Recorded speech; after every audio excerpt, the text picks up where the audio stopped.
Quand Émilie est revenue sur ses pas pour récupérer son téléphone, à peine la porte passée, elle a vu Adam qui avait l'air de dormir. Mais tout de suite, elle a senti que quelque chose clochait. Ses affaires n'étaient pas éparpillées partout comme d'habitude. Elle a eu un petit sursaut au ventre en se disant qu'il était sûrement en train de faire sa valise.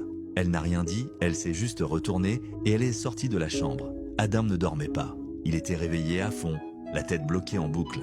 Est-ce qu'il devait dire à Émilie, franchement, qu'il voulait partir, ou alors ne rien dire du tout et se sauver? Peu après, Émilie est revenue l'appeler pour dîner. Au moment où il s'est assis à table, la tension lui a serré les nerfs comme une main. Et là, Adam a commencé à remarquer des détails qu'il n'avait jamais vraiment regardés avant.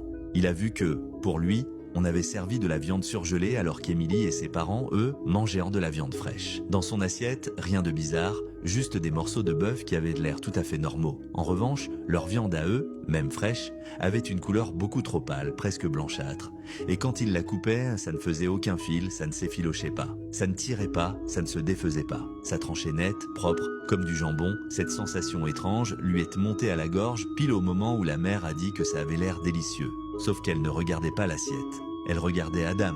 Et Émilie a rajouté, comme ça, que c'était dommage qu'il n'essaie pas de la manger crue, parce que c'était meilleur.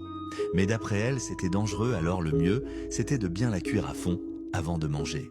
Plus il parlait, plus Adam avait l'impression qu'il lui tendait un piège. Il s'est figé complètement, et il n'arrivait même plus à sortir un mot. Il a voulu se lever, mais il ne pouvait pas. Sa vue s'est mise à flotter. Le vertige l'a recouvert d'un coup comme une vague. Juste avant de perdre connaissance, la dernière chose qu'il a vue, c'est Émilie, les yeux plantés sur lui.